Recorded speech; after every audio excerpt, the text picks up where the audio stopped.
দেখুন, এটা কালী পুজোর দিন রাতে তোলা। এখানে আমরা এসেছিলাম ব্যাঙ্গালোরে ইলেকট্রনিক সিটি ফেজ 1-এ কালী মন্দির।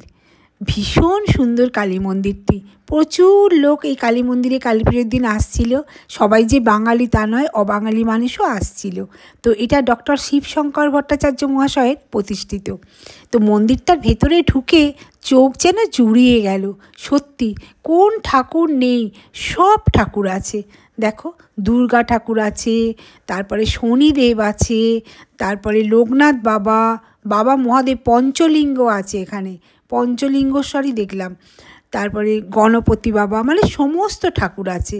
তো দুর্গা ঠাকুর যখন আছে দুর্গা পুজোও হয়, আর কালী মন্দির যখন তখন সব ঠাকুরের পুজোই দেওয়া যায়। এই যে মা কালী, কি সুন্দর দেখে চোখটা যেন জুড়িয়ে যায়। সত্যি কালী মন্দির তো সব জায়গায় আছে, পৃথিবীর যেখানেই যাবেন একটা করে কালী মন্দির কিন্তু আছে, তাই না?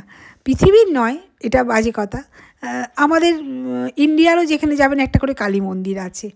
এই যে দেখুন শনি ঠাকুর, তারপরেতে এই যে লোকনাথ বাবা, এই যে এটা হচ্ছে বাবা মহাদেব, পঞ্চলিঙ্গেশ্বর। ভীষণ সুন্দর, ভীষণ সুন্দর।